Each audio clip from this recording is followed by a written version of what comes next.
Okay. Okay, it's in progress now. Yeah, so what I was saying that I shared this information from Ayurveda. It is said, we have 10 types of air in our body. So when the soul is leaving together with our ego, with our intellect, with our mind, and the senses, 9 types of air leave the body. Out of 10, 9 types of air leave the body. Only one type of air, it remains in the body for a certain time, around 3 hours, we can say. So that's a known fact now also, the scientists, they remove the organ from a dead person's body, and that organ can be used again for somebody who is alive. They do the transplant. Many people donate their eyes. So, any organ which is to be used for somebody else, a living person, from a dead person's body, so that organ is to be removed within 3 hours because that organ still has some energy. That energy is caused by one type of air, which is called Dhananjaya air, Dhananjaya Vayu. So that air remains in the body. So what I shared at that time, sometimes when we get one type of air called Panavayu, which gets trapped in our lower abdomen. So sometimes if we are not able to release, how painful we can feel, how uncomfortable and painful we can feel. Only one type of air when it is not released properly. Or sometimes when people they cannot burp properly, they feel suffocated. They get choked sometimes, choking effect they feel. So only one type of air can cause that much of uncomfortable feeling. Can imagine that 9 types of air are leaving at the same time. How much more pain people can experience at the time. So yes, that pain is experienced, and she also mentioned in the point she made that people who are doing Hari Kirtan, if they are chanting the Lord's name, then they will not feel miserable like that. Yes, of course, if somebody is able to chant, if somebody is really fortunate, if somebody has mercy of the Lord, and Lord allows that person to chant Lord's name at the time of death, that person will not feel any kind of misery. That person will, of course, definitely get liberated, go to Vaikuntha planet, or go to Golok Vrindavan. But most of us, generally, most of the people, they are not so fortunate. So that's why it is mentioned in Garu Purana that at the time of death, these kind of miserable experiences people they go through. So now we can avoid that by becoming a devotee, by becoming Krishna's devotee.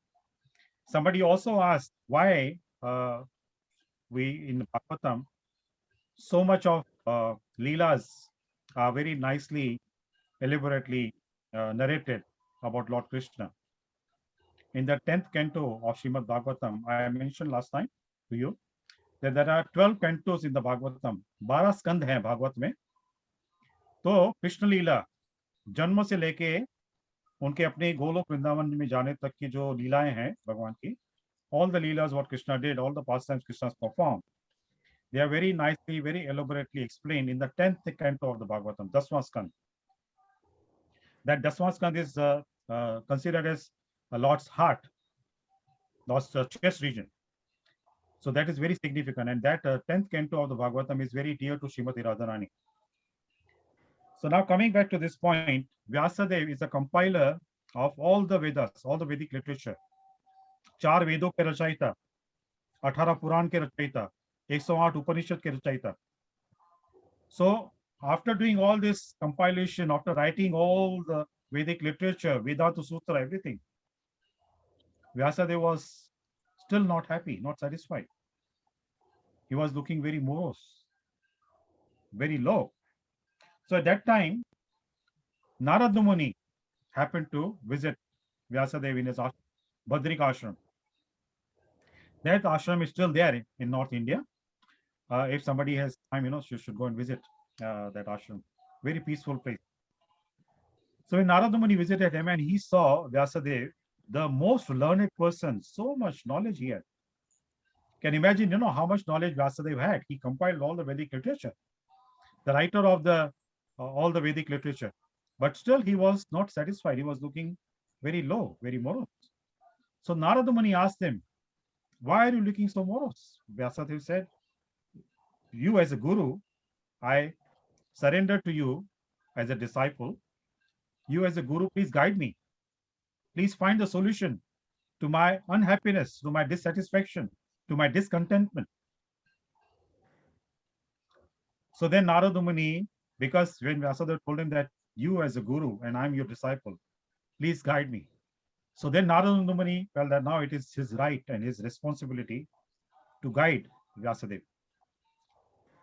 So first he chastised them, because when Vyasadeva told him that Narada Muni was his guru, so as a guru he chastised him.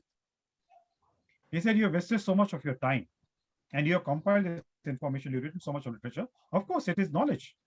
But in Kali Yuga, when people they get trapped into this word jugglery of these Vedas, then they will miss the main goal of the human life. They will be trapped in the karmic action and reaction. So you need to write something which can help them, like a shortcut, which can help them to be freed from the bondage of birth and death, from the cycle of samsara. And that you have not done. You have compiled the information about religious principles, injunctions of the Vedas. Everything is fine. But these things are not appropriate, not suitable, and not applicable for the people who are born in Kali Yuga. Because in Kali Yuga, when people will say that in Vedas it is mentioned that we can sacrifice animals, so they will use that excuse to satisfy their tongue. They will kill animals and eat. Because they'll say Vyasadeva himself has mentioned in Vedas, and it's true. Vyasadeva has mentioned. But they will forget in what context Vyasadeva is mentioned and what is the procedure to do that. And if that procedure is not properly followed, what are the consequences? So people, they ignore everything else. Only they focus, oh, we can eat meat, we can kill animals and eat. So that will have very binding effect on people. So he told them that, you have not done any favor to people by doing this. Actually, you have trapped them in the cycle of action and reaction.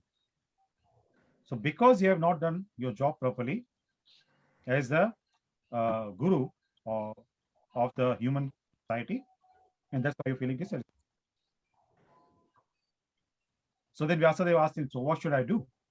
Then Narada Muni told him that you should elaborately write about Krishna's pastime. Who is the supreme personality of Godhead? Who is the Bhagavan Swayam?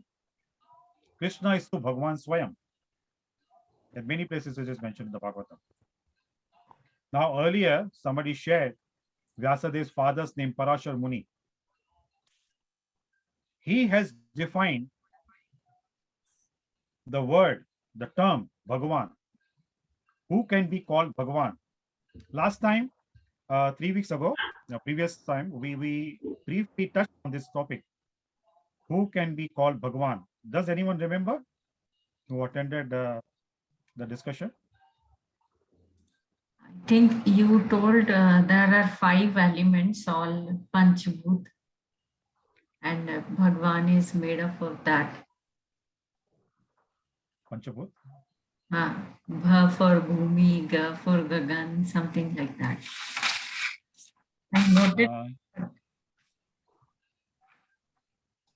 Remember? I did not, it may be in the different context I might have said that, but with regard to the definition of Bhagwan, Parashar Muni, the way he defined Bhagwan, the person who has 6 opulences, 6 प्रकार की संपदा जिसके पास है, 6 प्रकार के वैभव जिसके पास है, साम्राज्य जिसके पास है, उसको हम भगवान कह सकते हैं.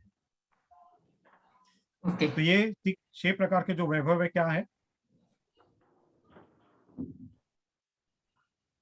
श्री लक्ष्मी, हाँ, धन संपदा, अपूर्ण, उसकी कोई सीमा ना हो, असीमित, unlimited wealth.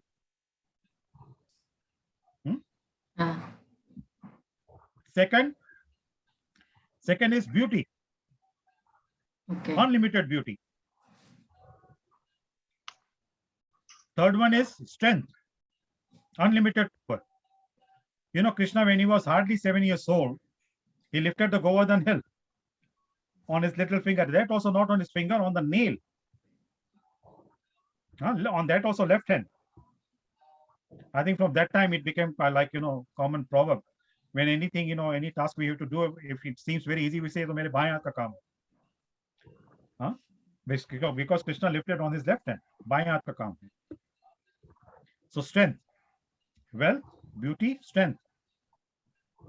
And then fame, कीर्ति, असीमित कीर्ति. And then ज्ञान, knowledge. भगवान कृष्ण ने जो ज्ञान दिया है अर्जुन को भगवत गीता के रूप में, the knowledge is given to Arjuna. There is no comparison to that knowledge. Till today, nobody has come up with better knowledge. Nobody. Actually, that is universal. उसमें Yes, कुछ universal. बचा ही नहीं है. And Yes. it is all time true. आज भी हमको problem है, उसको पढ़ के हमारा solution. Absolutely, absolutely. It was spoken 5,500 years ago, but till today, as जैसे शकुंतला जी ने कहा, it's very true. आज भी उसमें से हम शिक्षा लेके अपना जीवन संवार सकते हैं. यदि हमारे जीवन में कोई विपत्ति आती है, आपदा आती है, तो भगवान कृष्ण के जो श्लोक हैं भगवत गीता में, वो हमें मार्गदर्शन दे सकते हैं. They can guide us. And you might have felt, you might have experienced, I've heard many times, many people, even common people also, when they just casually, not regularly, but casually read Bhagavad Gita, when they are in very depressed kind of condition and situation, they also get solace, by reading Bhagavad Gita. Agree. This is the beauty of jnana given in Bhagavad Gita. People who are not like, I should not use the word regular devotee, but who are like, common ordinary people, they are so much occupied in their day-to-day activities. But when they have some difficulty in their material life, when they take shelter of Bhagavad Gita, then they get some kind of guidance. What Krishna has said in Bhagavad Gita, I was just having this discussion with my mother a couple of days ago. She lives in Mumbai. So she also was telling me that, when she sees Bhagavad Gita, and she said that part where Krishna tells Arjuna that whoever reads Bhagavad Gita or Bhagavatam or chants my name, I stand in front of that person as though somebody has called someone and that person has become present. So I feel obliged.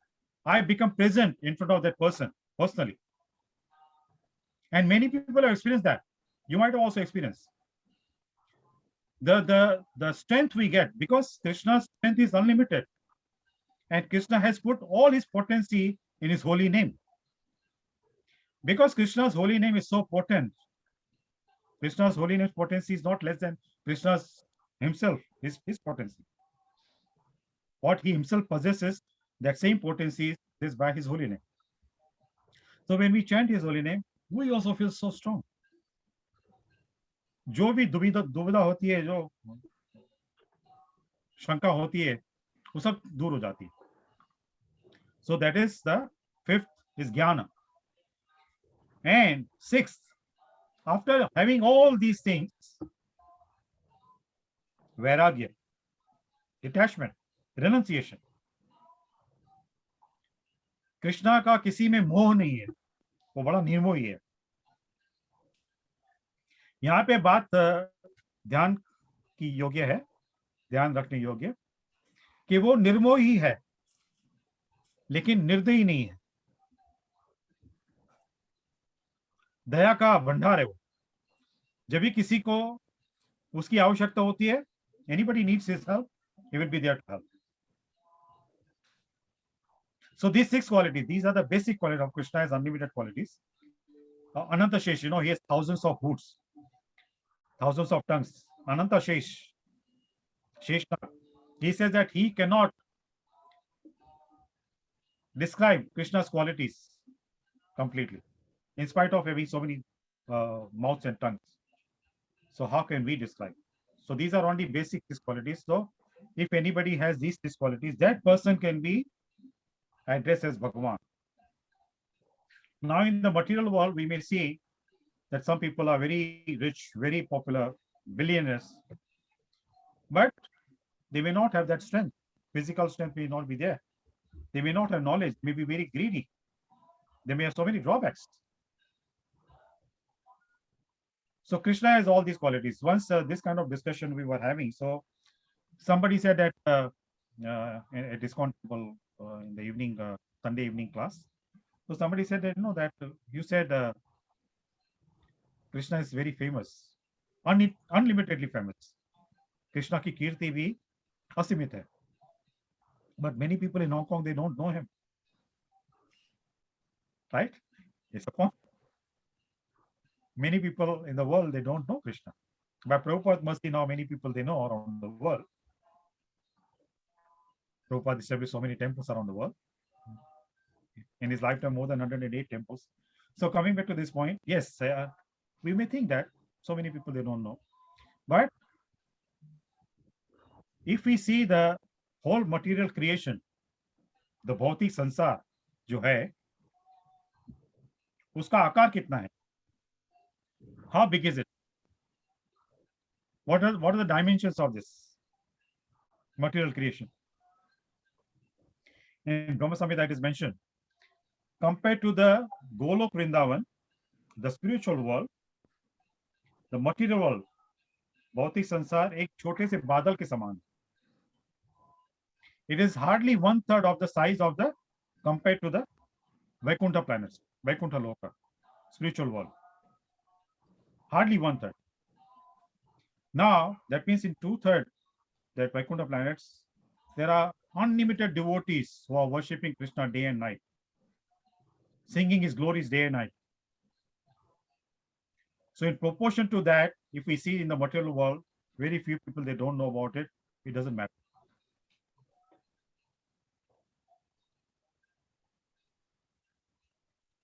So these qualities, basic quality now. Now this quality I want to discuss also is the Vairagya. इससे related एक question भी है chat में. बोलिए. ने पूछा है कि ब्यूटी से क्या मतलब है आपका? हाउ डू सुंदरता. Define beauty?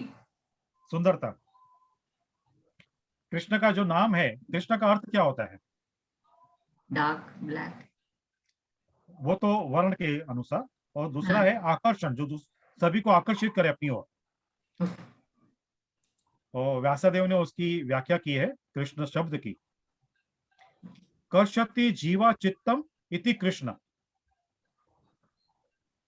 जो व्यक्ति सभी जीवों को अपनी ओर आकर्षित करे अपने रूप के कारण, अपने गुणों के कारण, अपनी लीलाओं के कारण, सभी को आकर्षित करे, वो है कृष्ण. कर्षति जीवा चित्तम, उसमें अभी व्यासदेव ने ऐसे नहीं कहा है कर्षति मानव और कर्षति देव चित्तम और कर्षति दानव चित्तम और कर्षति पशु चित्तम. उन्होंने कहा कर्षति जीव चित्तम. जो 84 लाख प्रकार की योनियां हैं, 8.4 million species of life, everybody, जड़ चेतन दोनों, the conscious and unconscious objects, they also become attracted to Krishna. In the Bhagavatam, if you read in the 10th canto of the Bhagavatam, the Leelas of Krishna, said when Krishna used to play flute very beautifully, the rock on which he used to sit or stand, that rock would start melting, hearing the flute, the music, the sound of flute. That was the effect of Krishna's music, Krishna's playing flute. So, and Krishna's रूप जो है, उसका कृष्ण का एक नाम है उसके रूप के कारण जो आकर्षित करता है लोगों को. उसका नाम जो नाम है ना, वो कृष्ण जो है वो श्याम वर्ण है, not exactly black, not actually dark. जो सावन महीने में जो बादल होते हैं, जो घटाएं होती हैं घनघोर, तो पानी से भरे हुए जो बादल होते हैं, उनका जैसे रंग होता है, उनका जैसे वर्ण होता है, वैसा वर्ण है भगवान कृष्ण का.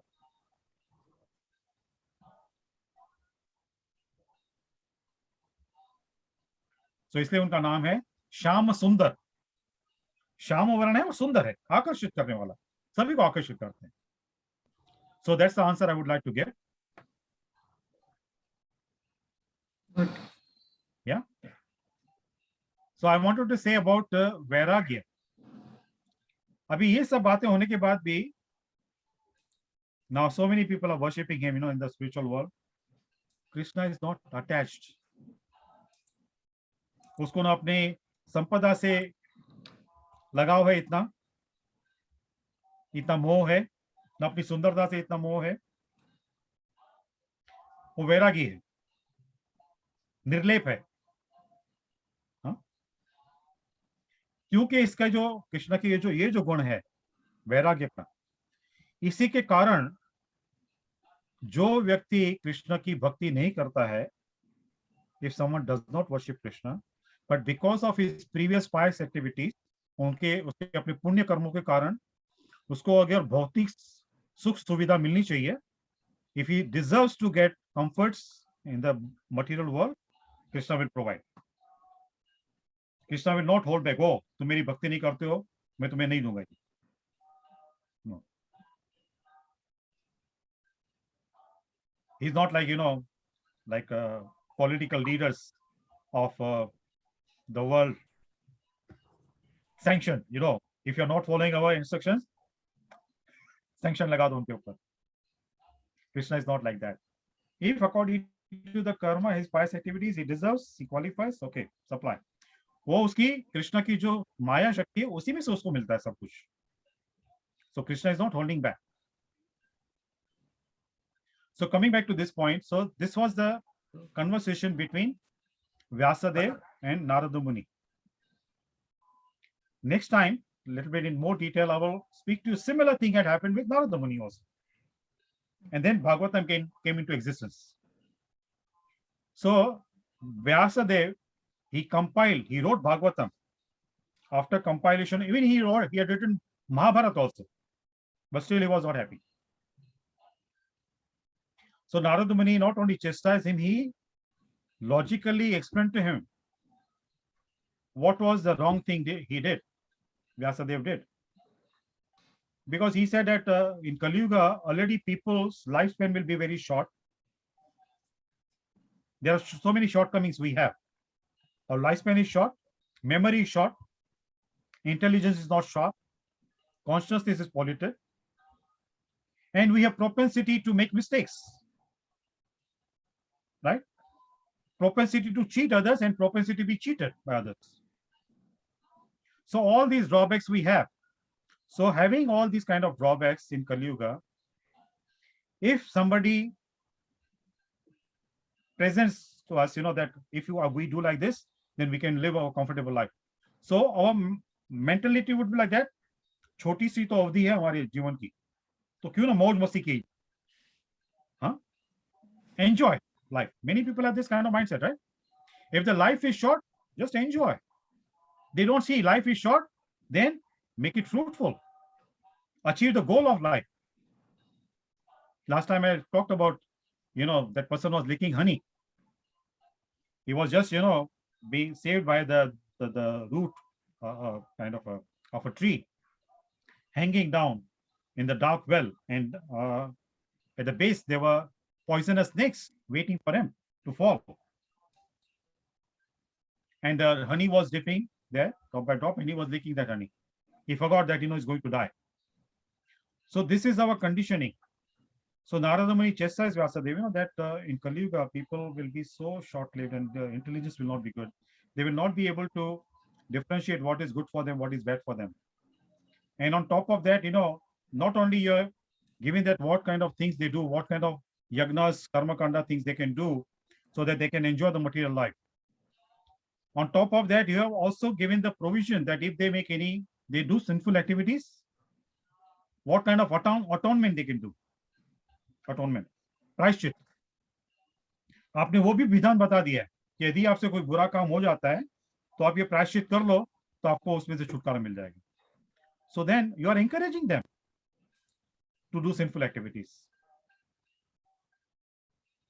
So Vyasadeva also was, trying to justify why he did that, because he said in Kali Yuga, because people who will be born in Kali Yuga, they will be very fallen, like us. We are very fallen people. That's why we are in the Kali Yuga. Right? So they will be so much attached because so many lifetimes they must have spent in this material world. So their mind must be so much kind of have become dirtied by the modes of nature in the material world. So it would be difficult for them to present the Vedic knowledge in a very direct manner, in a very strict manner. If we present something in a very strict manner, they can completely give up. So I don't want them to give up. They follow the injunctions mentioned in the Vedas, do karma kanda activities so that they can live happily in the material world, and slowly they can advance spiritually. So Vyasadeva said, in his justification, this was his objective, this was his intention. But Narada Muni completely negated. He said, it is not possible. It's not going to be possible. Now here, we need to understand that Narada Muni told Vyasadeva to be very direct.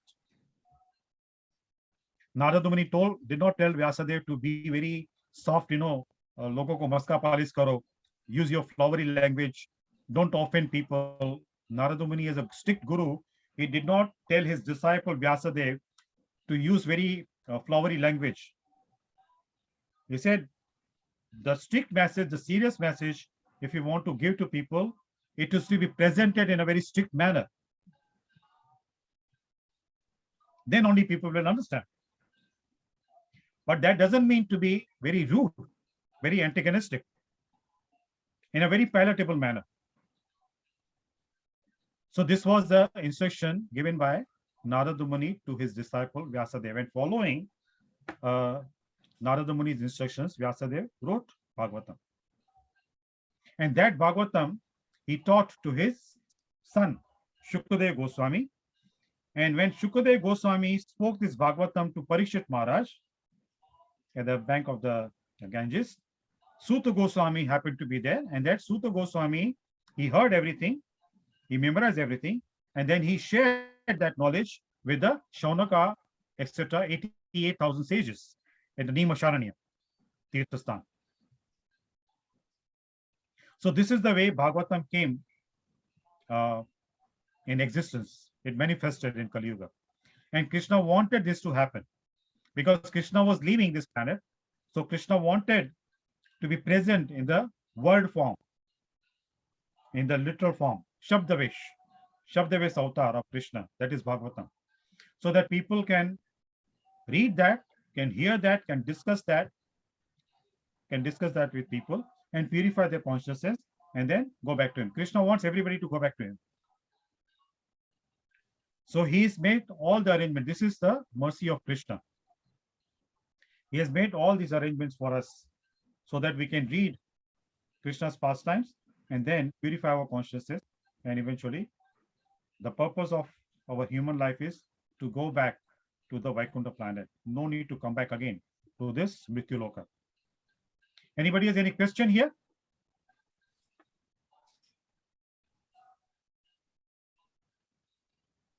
Any question, you can unmute and ask.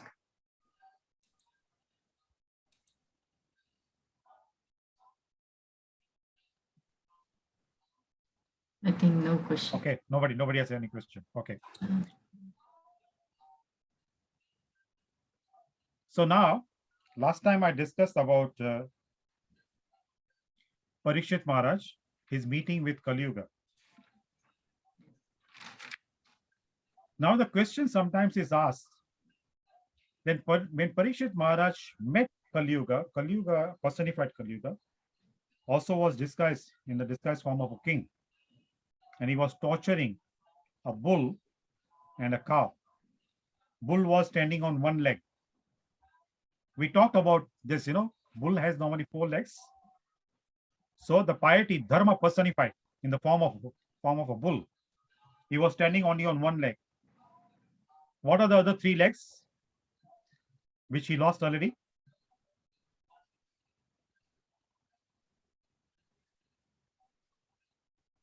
Anybody remembers?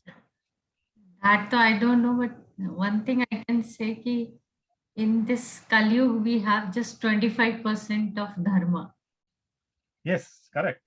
And 95% adharma. So those 3 legs are missing. Yes, 75% is gone. Yes. Right? So one is tapa, austerity. Okay. Tapasya part is gone. Daya, mercy is gone. Shaucha, cleanliness. Now, cleanliness not only at the physical level, at the mental level, mental level, yes. mental level also. Not either or, but both. So cleanliness also is gone. People nowadays, because we are shallow, we are very superficial, so we focus more on our physical cleansing, washing the body very nicely and all that. But so much of dirt is accumulated at the mental level, we are not bothered to cleanse that. So that shaucha also is gone. So tapasya, daya, and shaucha. Only one leg is left. That 25% what Shakuntala ji said. So that is still is there, but that also is, being lost very quickly, and that is satya. Only that part is little bit left. Now we see that that if we talk about satya, that is the leg left, and satya is very important, right? In the spiritual life, Krishna also says, be truthful. Correct. Now here I want to share when we talk about this incidents from the Bhagavatam, whatever relevant kind of incidents from different scriptures are there, I would like to share with you at that time, which will be relevant to the topic what we are discussing. So now we are talking about Satya, and Krishna says in Bhagavad Gita also, one has to be truthful. So here it is said that one should never try to imitate Krishna. जो कृष्ण करता है उसका अनुसरण मत करो. राम के जो कार्य हैं उसका अनुसरण करो. We should follow the footsteps of Lord Ram. Don't try to follow the footsteps of Krishna. Rather, follow the instructions of Krishna. Krishna के उपदेश का अनुसरण करो, उनकी लीलाओं का नहीं.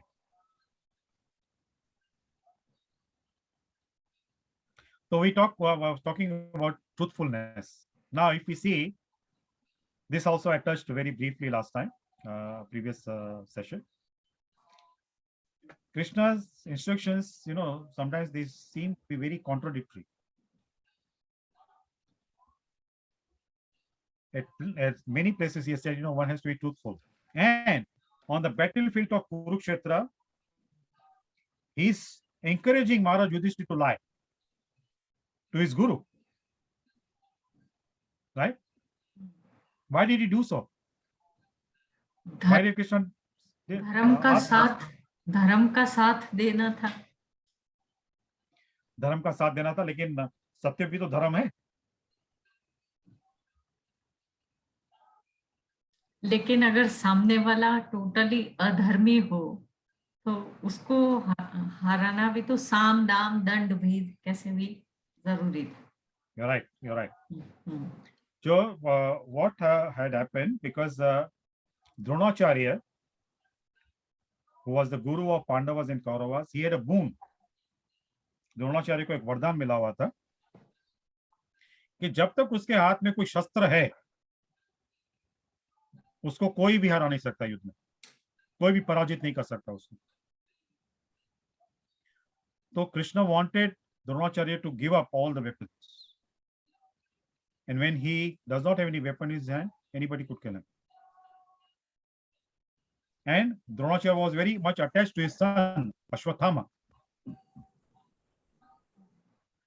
Now here I want to share with you, which actually in childhood I heard and I read about this incident in Mahabharata also. Many of you may know that Maharaj Yudhishthira, his chariot would not touch the ground. Do you know that? जो महाराज युधिष्ठिर का जो रथ था, उसके पहिए भूमि को नहीं छूते थे, भूमि के ऊपर रहते थे, few inches higher. Because of his piety, क्योंकि वो धर्म, उनका संकल्प जो था धर्म का बहुत ही दृढ़ था, वो धर्म का पालन करते थे, धर्म के प्रतीक थे वो. धर्मराज के पुत्र थे ना, तो धर्म के प्रतीक थे. तो because of that his piety, because of his power of piety, his chariot also would be higher, few inches higher than the ground level, would not touch the ground. So what happened at this incident in Mahabharata, it is mentioned. Sorry. Just like plane. Now plane, we have planes. Yes, planes, they fly in the sky. That's a different thing. In those days also they had the Viman, Pushpak Viman and all that. But Yes. this is a chariot. The wheels of the chariot would not touch the ground.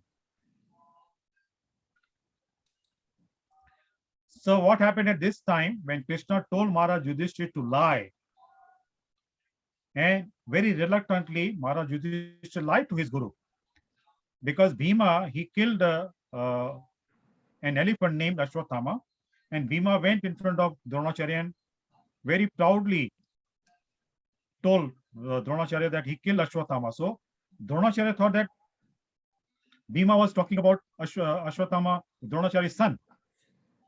So he felt very depressed, very grieved. So he went to Maharaj Yudhishthira to ask him whether it is true or not. So when Krishna saw Dronacharya was approaching Maharaj Yudhishthira, so he told Maharaj Yudhishthira, now Dronacharya is coming to you to verify, to clarify whether it's true or not, what Bhima is saying. So you also agree what Bhima said. So Maharaj Yudhishthira was very reluctant. He did not want to lie to his guru, because till that time, Maharaj Yudhishthira never lied to anybody for anything. He was the epitome of truthfulness. So when Krishna insisted, so Maharaj Yudhishthira lied. But initially he said that Ashwathama is killed by Bhima, but then he said that not a man, but an elephant. So when he added those words at that time, Krishna blew his conch shell, Panchajanya conch shell. And because of the sound was overpowering, Krishna's conch shell sound was overpowering. This is one of the version, it is mentioned in Mahabharata. So that Krishna's Panchajanya's conch shell sound was overpowering. So Dronacharya could not hear what Maharaj Yudhishthira said, that not a man, but an elephant. At that time, Maharaj Yudhishthira's chariot came down on the ground. So apparently it seems like because he lied to his guru, that's why his chariot came down. But the actual reason is given because Maharaj Yudhishthira he expressed his reluctancy. He was reluctant to follow what Krishna said, what Krishna asked him to do. Now the absolute truth, Bhagwan Swayam, is instructing you to do something, and you are trying to be smarter, so that you are smarter, you know the religion more than Bhagwan Krishna.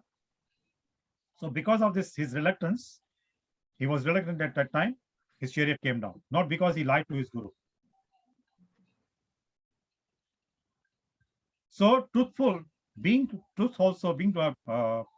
honest also, we need to see in what context it is to be used. Sometimes we see that, morally something may make sense, but legally it may be not true. In the court of law, it may not be proven because due to lack of evidence or something like that. And sometimes legally what is true, morally it may not be true. And above that, above the moral values, moral yardstick and the legal yardstick, more than that is spiritual. So now to uphold the religiosity, piety, religious principles, if somebody has to lie at a moral level or the legal level, there is no harm. Now, what Shakuntala ji said earlier, because Krishna wanted to uphold the principles of piety, principles of religion, principles of dharma. So Dronacharya was an obstacle in that. So that obstacle was to be removed. And to remove that obstacle, if at the moral level or at a legal level also, if somebody had to lie, there was no problem. So this point we need to understand, when we talk about honesty, that also we need to see in what context we are talking about. Spiritual level is the topmost. To uphold the spiritual principles, to uphold the Vedic injunctions, if we need to compromise at the moral value, social level, moral level or legal level also, there is no harm doing that. Does it make sense what I said just now? Yes, yes, exactly. Yeah. Yeah. That spiritual sense should be the topmost, and under that, the social, moral, or other things will come. Legal, yes. Mhm. Yeah. But don't get me wrong that I'm not encouraging you to lie day and night to others.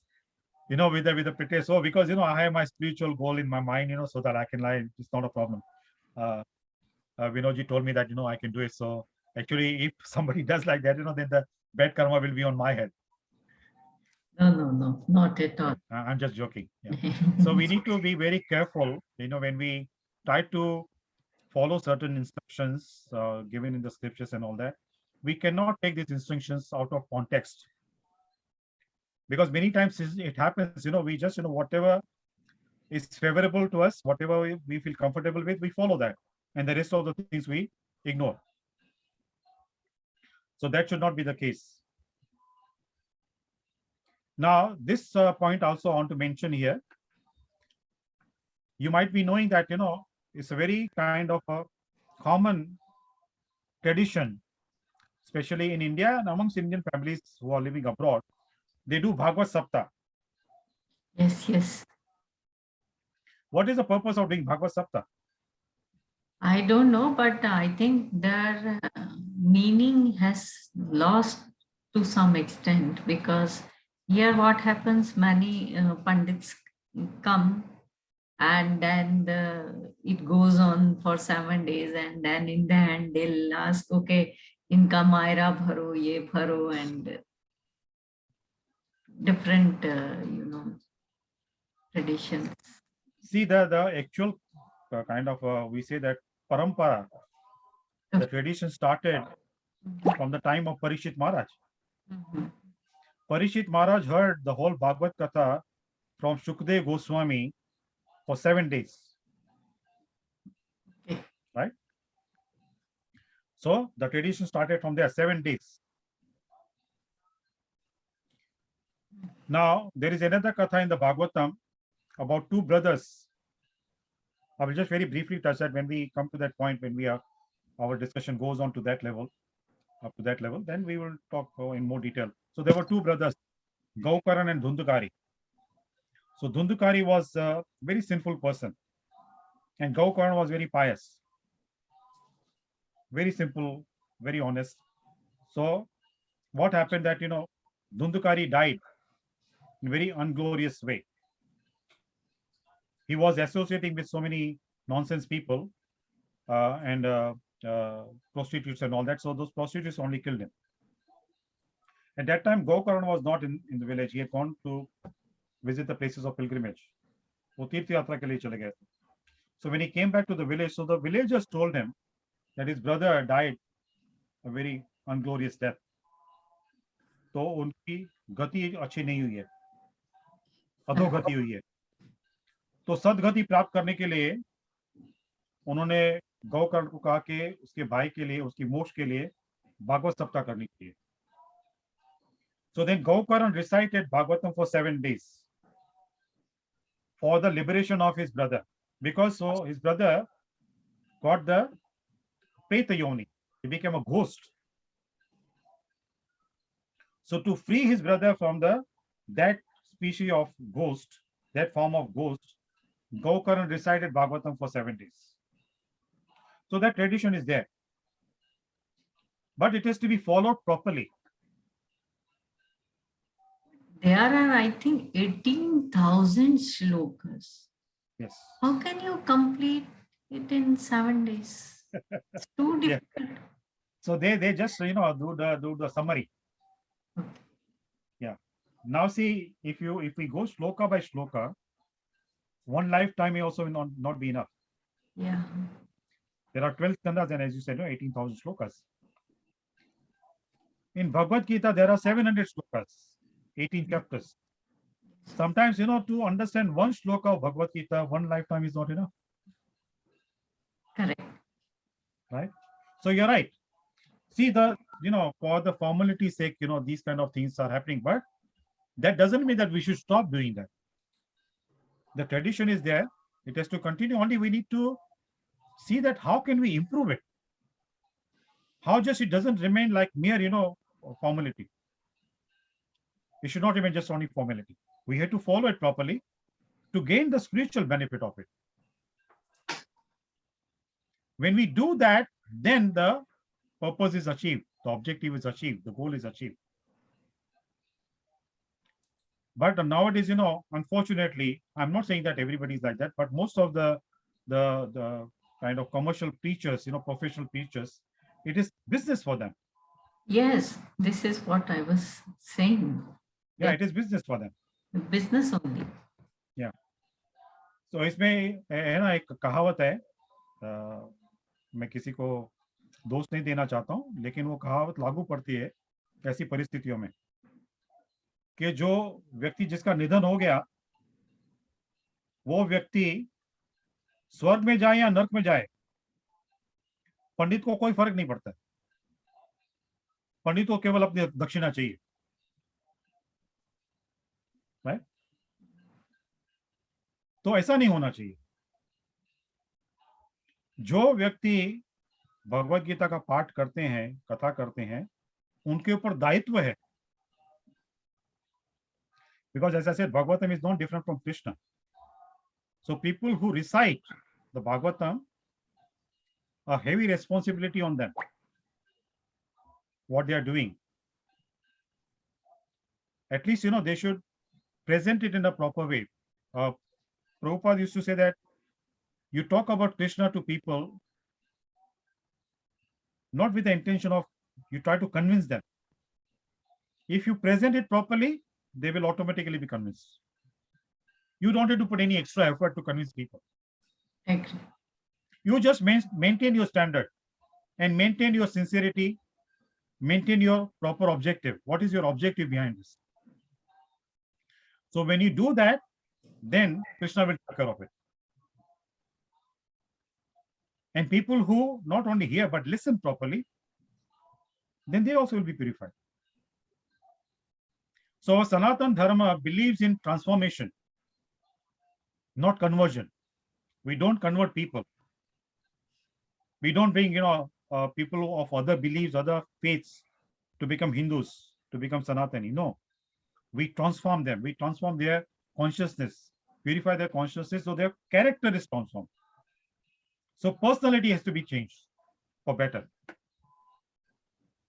And that can be achieved when these kind of pure subjects, they are presented with a pure motive. Not with the motive of just, how much money, how much dakshina I can get by doing katha. So that kind of motive should not be there. Otherwise, it doesn't serve the purpose. The spiritual activities should not be done to gain commercial benefits. If we lower that down to that level, spiritual subject is so high, we just bring it down to that level to gain some material objectives, then it doesn't serve the purpose. I would like to ask if whatever I'm saying, does it make sense to you? Yes, absolutely. And all Yes. unmute Yes, of and course. then Yeah. share. Definitely it is. Yeah. Makes sense. So sometimes, in the discourses in the temple also, we say that India is very well known for manufacturing gurus. Every day, so many gurus are produced. So many self-made gurus present themselves, that we are gurus, we are like that. And unfortunately, again, no offense to anyone, but I'm just sharing the facts with you so that you should be mindful. You should not accept anyone or treat anyone as a guru if the person is not qualified. Person has to be qualified. Prabhupada used to say, that to surrender to someone, you are surrendering your life to someone. So you need to check whether that person deserves that or not. How can you trust otherwise the person if the person doesn't deserve? That means if the person is not qualified, not deserving, then you're doomed. If you follow such a person, you're doomed. So sometimes we say, that India is manufacturing gurus. So what I was going to say, that there are so many self-made gurus. One fine day, somebody gets a little bit of knowledge. Oh, I'm guru. And then because of the support of Kali Yuga, such people in Kali Yuga particularly, they get so many followers. People are looking for cheap magic. And they start following these magicians. Or people who speak very nicely. Or very good orator. Good speakers. So they bewilder people, they attract people. So people who do not have depth of knowledge, they get easily attracted. Right? So such gurus, they accept donations and worship from their so-called disciples and followers on Guru Purnima day. Guru Purnima is the appearance day of Vyasadeva. Vyasadeva appeared on Guru Purnima because he's a Param Guru. So that Purnima is celebrated as Guru Purnima. So these gurus who do not follow Vyasadev's instructions, Vyasadev's teachings, such self-made gurus accept the donations from their followers on Guru Purnima. So that's a big offense, very big, very serious offense. So our Vedic parampara, Vedic system is that before surrendering to someone, you need to check whether the person deserves to be surrendered to or not. जिसकी हम शरण में जाते हैं, जिसके हम चरणों में अपने आप को समर्पित करते हैं, उस व्यक्ति का आचरण तो ठीक होना चाहिए. जब भी व्यक्ति का आचरण ठीक होगा, उसके चरण ही पूजनीय होंगे. आचरण चरण, करेक्ट? यदि आचरण ठीक नहीं तो उसके चरण नहीं पूजे जाते. So I'm just sharing with you all these kind of things, what I feel that I should be speaking to you about, because I've come across many from good family. People are very pious, they're very humble, from humble background, but because they lack this knowledge, the chances of them being cheated very high. They get cheated. So should not allow to be cheated. Should not allow yourself to be cheated. We have that propensity to cheat and to be cheated. But that propensity can be curbed, can be stopped by Jnana Chakshu. So when we increase our Jnana, we increase our knowledge, then we can protect ourselves, we can safeguard ourselves.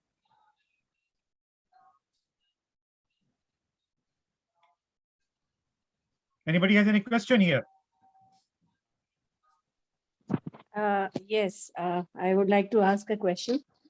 Yes. So sometimes we feel a very, very urgent need or a very desperate need to have a guru, like a mortal guru to whom we can go to, a real guru, like not the following, like trendy guru. So, and if I don't have one as of now, so what should I do? Like wait until I'm ready for it, or maybe guru, until we meet, I don't know, in this janam or some other janam. Yeah. Because sometimes there's no one else to guide us than, spiritual guru. So what to do in that case? Yeah. See, there are different aspects of Guru Tattva. Guru Tattva I'm talking about. The principle of Guru. Now you use the word trendy Guru, trendy Guru. Like, it's a kind of a fashion nowadays. If my friend is having, my relative is having a Guru, I also should have a Guru. And see, our ego is very strong. Even if, when we have a Guru, when we express that, we share that news with somebody, because of our ego, again, you see how subtle it is. Our ego, though it is very subtle, but very strong. So much of influence it has on our consciousness and our speech. So when we share this news, what we say, I made this person, this Swamiji, as my guru. I made him my guru. We don't say I have become his disciple. I made him my guru. That means I'm important. I'm the one who made him my guru. So that also we need to be very mindful. Now, to answer Vika's question, see, if your desire is very sincere and we put forward that desire to Krishna at the feet of Krishna, that I'm seeking knowledge, I'm looking for a guru who can give me that knowledge, who can quest my thirst of knowledge, please allow me to find that person. And Krishna will arrange. Krishna is sitting in our heart also as a guru. We call him Cheta Guru. Even though if we don't have any mortal guru, any personal physical guru in front of us in our life, Krishna is always with us in the form of Cheta Guru. Like you might have experienced many times. If we are going to do something which may not be acceptable socially, morally, religiously, because of our temptation, we hide from others. Whenever we want to commit any sinful activities, we make sure that nobody else is looking at us, nobody is watching us, nobody is observing us. But there still somebody is there within our heart says, don't do it. Yes, yes. Now, who is that person who is stopping us? We don't have any physical guru in front of us who is stopping us. Yeah, Krishna. That is Krishna's expansion as Cheta Guru, who is sitting in our heart. Yes. He tells us, don't do it. Yeah. But do we listen to him? Most of the time we don't. And we don't listen to him, and then we have to face the adverse consequences. Miserable situation. So that is Cheta Guru, Krishna's expansion in our heart. Till the time we find, if we are fortunate, we become fortunate to find a physical guru, Diksha Guru, who can train us personally, who can guide us personally, or who can guide us through his instructions when he's physically not present. So till that time, we need to surrender to Cheta Guru. We need to listen to him. Yes, yes. Yeah. And then when we become habitual, in a submissive way, we keep on listening to him, then Krishna makes it very easy for us, very quick for us to find a physical guru who can be representative of Krishna and who can guide us personally. Yeah. Yeah. Yeah. Wonderful. Thank you so, so much. I think this is the perfect answer that I can have. Yeah. Thank you so much. Thank you very much. Yeah. Anybody Sincere has any thanks. other question?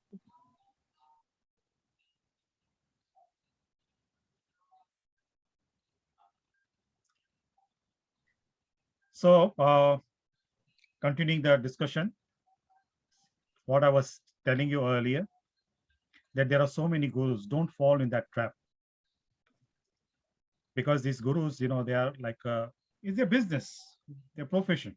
I don't want to single out anybody there. You can find, you might have seen, there are so many nowadays. So their purpose is to make money. They don't give the proper knowledge. What is mentioned particularly in the Bhagavad. Bhagavatam is the essence. Bhagavad Gita is the essence of the Vedic literature. So if that knowledge is not given to the disciples, and disciples, they don't advance spiritually. So the disciple, of course, as I said, such a person is doomed. That guru also is doomed. And that guru has to take very heavy karma. If he does not guide properly or misguide his disciples, does not give them the proper knowledge, what a guru is supposed to give. So such gurus also doomed. They have to take very heavy karma. So protect yourself. Equip yourself with the knowledge. And then you have to test. Before guru tests you, you test that person, whether that person is the right person to who you should surrender. Prabhupada used to encourage people like that. Test all these gurus and then surrender. Because it's not because the relationship with between guru and disciple is not only of one lifetime. It is said, Prabhupada used to say a lot, that guru keeps on coming back again and again. He does not go to the spiritual world unless he sees all his disciples have gone back to the spiritual world. Because it is guru's responsibility to make sure that his disciple goes back to the spiritual world. He's free from the bondage of birth and death. And the person who realizes that responsibility, that's the genuine, that's the honest, that's the true guru. In the Bhagavatam, I think it's in the 5th canto, 5वें स्कंद में ये बात आती है, ऋषभ देव अपने सहस्त्र पुत्रों को निर्देश दे रहे हैं. He's giving instructions to his thousands of his sons. So he told them in nutshell, one should not become a parent. One should not become a husband. One should not become a teacher or a guru unless the person is confident enough that he can help his subordinate. A parent can help the child, a guru can help his disciple, and a husband can help his wife, and vice versa, to be liberated from the bondage of birth and death. Otherwise, don't do these things. But nowadays, these things are not followed. As you said, you just very rightly, Mrs. Gaur, that it's very trendy to have a guru. If in my friend circle everybody is having a guru, then why should I be left out? So there is not so much of spiritual objective. It is more like, like you said, very rightly you said, the trend. It's a trend in the material society. Like a fashion, I have this guru. So don't fall in that trap. Prabhupada used to say that should not look for so many disciples, so many followers. Even if one disciple, one follower, that person's life is transformed, changed for better, your life is successful. On the Purnima, only one moon is enough to brighten the night. Millions of stars may be there in the sky. No effect. So one moon is enough.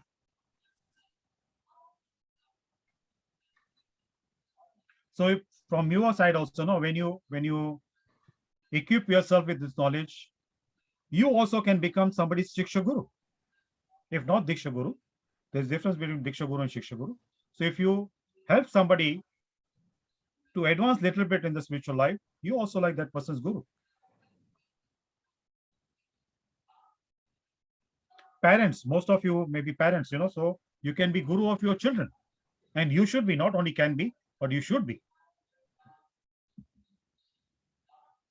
See, that so much of degradation is happening in our Indian society. Whether you see in India or other places also. The youngsters, they don't know about our Vedic literature. They don't know the characters of Rama and Mahabharata.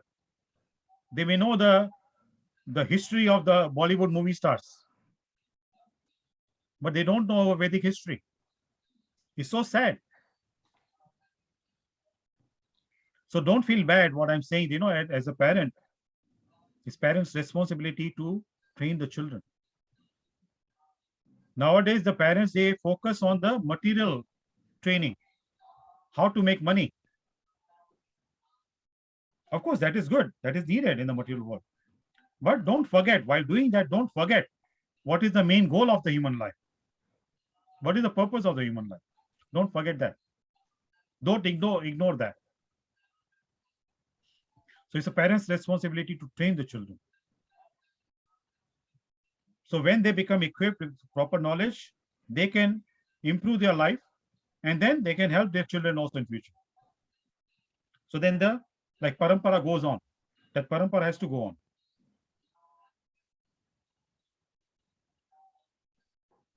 I want to ask you now, please unmute yourself and answer me. How many of you have read Bhagavatam?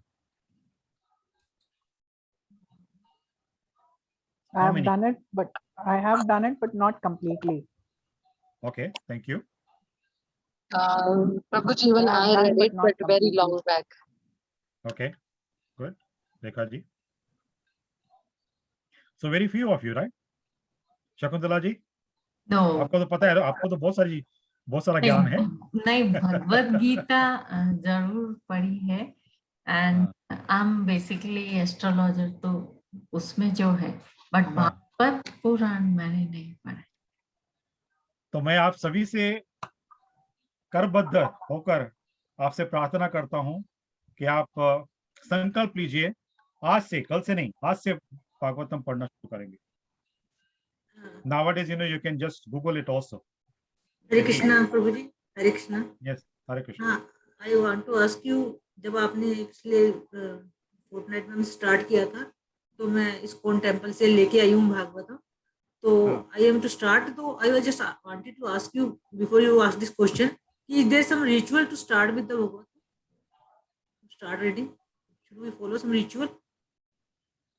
अभी ये अगर आप कर सके, जो धूप दीप करके आप पढ़ सकें, संकल्प लेके कर सकें, when you do that, then you have to kind of fix the time period that within this period you will finish it. ऐसा कर सकती हैं आप. तो फिर क्या एक प्रकार से अच्छा सा प्रेशर रहेगा वो करने के लिए. तो संकल्प लेके, हाथ में थोड़ा सा जल लेके, किसी अच्छे दिन सुबह को स्नान पानी करके संकल्प लीजिए कि मैं आज से ये संकल्प लेती हूँ कि भागवत का पाठ मैं शुरू करूंगी अपने उद्धार के लिए और अपने परिवार वालों के उद्धार के लिए, परिवार के सदस्यों के उद्धार के लिए और हमारे पूर्वजों के उद्धार के लिए, कि सभी का उद्धार होता है. क्योंकि मैं लेके आई थी ना, उस दिन से मैंने पढ़ना नहीं शुरू किया. मैं सोच रही थी वो प्रभु जी से लेके आई थी, इस्कॉन में मैं जाती हूँ, वैसे तो अक्सर जाती हूँ यहाँ पे दिल्ली में. तो मैंने कहा उनसे, वो काफी रश था उस दिन संडे को जब मैंने लिया उनसे, तो बहुत शोर भी था, कीर्तन चल रहा था, आरती चल रही थी, तो मैं उनसे पूछ नहीं पाई. मैंने कहा नेक्स्ट टाइम जाऊंगी, पूछूंगी, तो उसके बाद भी स्टार्ट करूंगी, ऐसे मैंने सोचा था. ऐसी बातों में ना विलंब नहीं करना चाहिए. ठीक है. रेखा जी ना, आपका नाम? सुमन. सुमन. सुमन. सुमन जी. हाँ, तो इन बातों के लिए ना विलंब नहीं, ऐसी बातों के लिए मुहूर्त नहीं देखा जाता है. जो भौतिक कार्य होते हैं ना, कर्म कांड की जो बातें होती हैं, जो विधि होती है, उसके लिए मुहूर्त देखा जाता है. लेकिन आध्यात्मिक मार्ग में उन्नति करने के लिए मुहूर्त नहीं देखा जाता है. क्योंकि ये इतना पवित्र ग्रंथ है ना, जो बहुत रिचुअल के साथ 7 डेज पढ़ते हुए देखा है हमने पंडित लोगों को. हाँ, वो बहुत पूजा तो होती अच्छा है, पूजा होती है. हाँ, लेकिन वो विधि यदि आप नहीं कर पा रही है और वो एक प्रकार से अड़चन डाल रहा है आपको भागवत पढ़ने में, तो ऐसी विधि का कोई उपयोग नहीं है, कोई आवश्यकता नहीं. जैसे कहीं भी बैठ के पढ़ सकते हैं. हाँ, ऑफकोर्स आप स्नान वगैरह करके अपनी को शुद्ध करके आप करें, क्योंकि पवित्र है ना. क्योंकि जैसे मैंने कहा कि भागवतम में और भगवान कृष्ण में कोई अंतर नहीं है.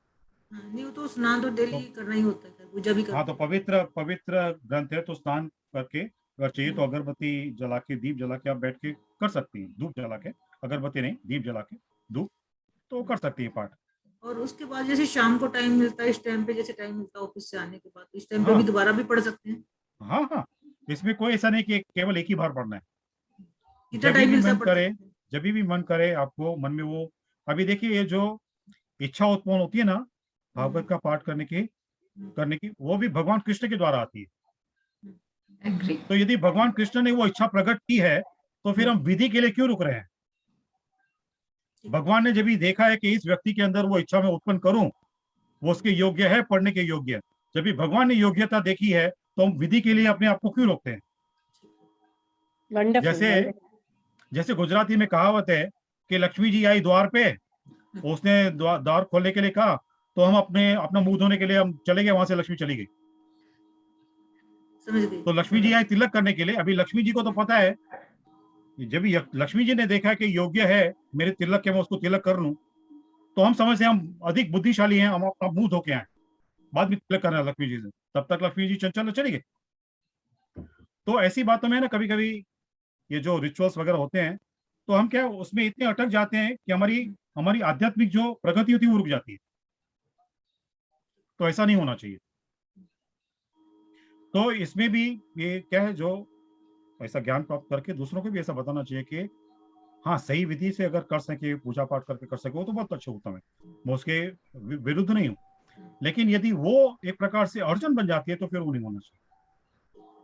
स्टार्ट में पूजा पाठ से कर लूंगी, फिर बाद में मतलब जितना संभव होगा तो पूजा पाठ के साथ, अदरवाइज वैसे भी पढ़ लूंगी। हाँ, जैसे मैं आपको एक उदाहरण बताता हूँ। एक औरत थी, वो प्रति मास पूर्णिमा के दिन सत्यनारायण की कथा करती थी। बहुत लोग करते हैं सत्यनारायण की कथा। हाँ? तो उसके उसका वो नियम था। तो उसके बेटे की उसके बेटे का विवाह हो गया। एक युवा वधु आई घर पे। तो कुछ समय के बाद वो वृद्ध जो औरत थी, उसको तीर्थ यात्रा के लिए जाना था। तो अपनी बहू को कहा कि ये हमारे परिवार की परंपरा है कि हर मास पूर्णिमा के दिन सत्यनारायण की कथा करनी है। तो मैं 3-4 महीने के लिए जा रही हूँ, तो तू ये प्रथा चालू रखना, क्योंकि मुझे पता नहीं वहां पे समय मिलेगा कि नहीं। तो उसकी बहू ने कहा ठीक है। तो 3-4 महीने के बाद वो तीर्थ यात्रा से आई वापस।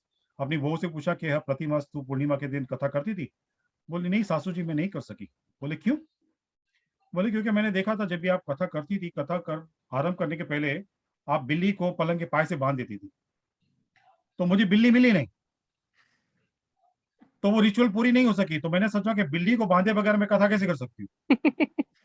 Okay. तो वो बूढ़ी औरत ने कहा, अरे पगली, वो बिल्ली को मैं इसलिए बांधती थी कि वो अड़चन न डाले कथा में। तो ऐसा कोई ऐसी विधि नहीं कि सत्यनारायण की कथा करने के पहले बिल्ली ढूंढ के पहले पलंग के पास से बांधी बांधे बाद में कथा करनी है। तो कभी कभी क्या है, हम ऐसी जो विधियों में ना अटक जाते हैं। तो यदि विधि विघ्न बन जाए आध्यात्मिक कार्य के लिए, तो विधि को नहीं करना है। तो उसमें कोई दोष नहीं लगता है। यदि कर सके तो बहुत अच्छा है, लेकिन वही विधि यदि विघ्न बन जाए तो नहीं करना है। बिल्कुल बिल्कुल। ये मुझे बहुत उत्तम अच्छा ज्ञान। सेंटेंस लग रहा है। हाँ बिल्कुल। बहुत ही अच्छा। अगर बहुत विघ्न बन सेटिस्फाइंग जाए है। कई तो बार हम लोग को मत करो। रीति रिवाज नहीं पता होते तो मन में संशय रहता है कि क्या करें, बट आपने एकदम क्लियर कर दिया। Thank you so much. हाँ, प्लेजर। भाव, आई थिंक वही है, भाव देखो ये 10 दिन से मतलब प्रभु जी संडे को लाई थी मैं ये भागवतम। हाँ, बोलिए 4-5 दिन बोलिए। से मैंने पढ़ा नहीं। शुरू करो तो बस। प्रभु जी एक इंसिडेंस मैं शेयर करना चाहूंगी, हाँ, अगर बोलिए। आप आज्ञा दे तो। हाँ हाँ, प्लीज बोलिए बोलिए। जैसे लाइक ये बहुत पुरानी बात है, लाइक जब मैं शादी करके अराउंड 16-17 इयर्स बैक, सो मेरे ससुराल में हम लोग रोज भागवत पढ़ते थे और मेरे इन लॉज सुनते थे। सो बाद में मैं आई तो मैं पढ़ती थी, but it was in Gujarati and they used to listen. बाद में अराउंड आफ्टर 6 मंथ्स मेरे ससुर जी वाज वो एक्सपायर होने वाले थे, मीन्स 3 दिन के लिए वो कोमा में चले गए। ओह, तो ओनली जो मीन्स श्वासोश्वास चलता है तो ये सिर्फ चेस्ट हिलता था, बाकी कोई हिलन चलन नहीं, आईज भी ओपन नहीं थी, कुछ भी नहीं, ना बोलना ना चालना कुछ भी नहीं।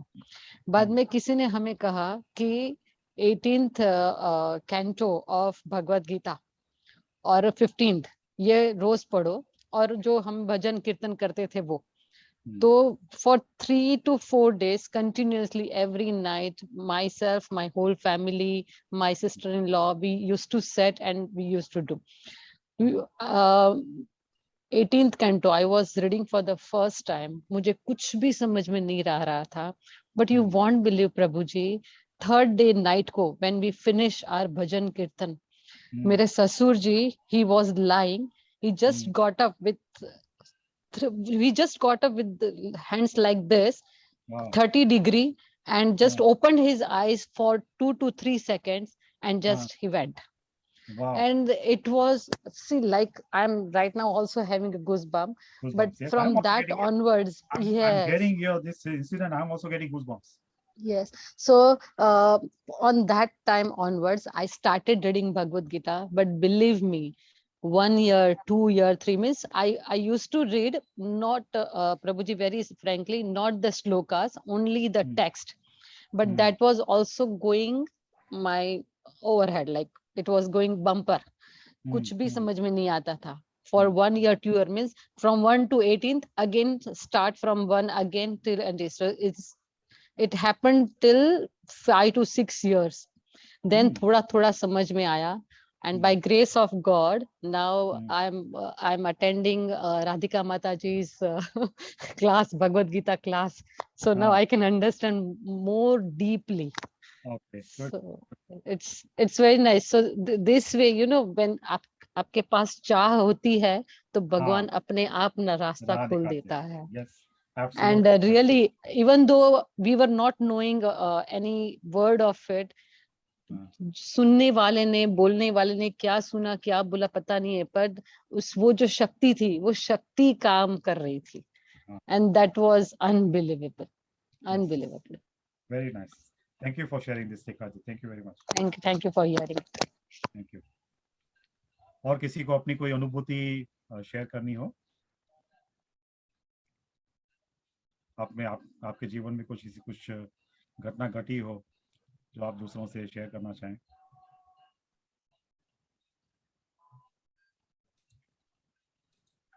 So should we conclude here, Varsha ji? Yeah, I think so. Shakuntala ji, what do you say? What's the time? Yes, we can. It is. 15. Yes, we can. Yeah. Yeah, it's already So- 11 o'clock for us. So It's, please, please, जैसे मैंने आपको बताया, कृपा करके जो मैंने बताया आपसे विनती की है हाथ जोड़कर कि वो संकल्प लीजिए कि भागवत का पाठ, यदि एक अध्याय नहीं हो सकता, एक श्लोक, इवन एक श्लोक ऑल्सो आप पढ़िए, तो क्या वो आपका जो संबंध है कृष्ण के साथ और गाढ़ा होते जाएगा, दृढ़ होते जाएगा. विनोद जी, आप ये और बता दीजिए, भागवत पुराणम ऑथेंटिक या कहाँ से, मतलब पुस्तक बाय करना कहाँ से अच्छा रहेगा, ये जिसपे गीता गाइडेंस प्रेस. और दे दीजिए. गीता गीता प्रेस प्रेस, हाँ हाँ, गोरखपुर. राइट हाँ, राइट. गीता प्रेस गोरखपुर के भी ऑनलाइन हैं. भी और वेबसाइट है. अगर आप ऑनलाइन किसी हाँ वेबसाइट. हाँ हाँ, बिल्कुल. किसी इस्कॉन मंदिर से आप परिचित हैं तो वहां पे भी आपको पूरा सेट मिल जाएगा. प्रभुपाद जी वाली मंदिर इस्कॉन से मतलब मैं लेके आई. हाँ हाँ हाँ, इस्कॉन मंदिर में तो मिल जाएगा आपको आराम से. वहीं से लाई थी ना अपने संडे को. हाँ हाँ. चल रही. तो उसके कुछ टीका या कुछ ऐसे वर्जन्स हैं, या हम कैसे, थोड़ा सा गाइडेंस इस बारे में. एक ही तरह की है वो, भागवत इंग्लिश में भी है. वो अच्छा. तो भगवत गीता वो एक ही है. प्रभुपाद का जो उसमें अनुवाद है, उनकी टिप्पणी वगैरह दी गई है, परपोर्ट्स दिए गए हैं. So you can read those, very deep, very meaningful. ठीक है, ठीक है. Yeah. Thank you. Whatever I've been sharing with you, I'm sharing all these things what I have read and heard from Prabhupada's lectures and Prabhupada's books, what I've read from Prabhupada's books and what I've heard from his lectures and other senior devotees.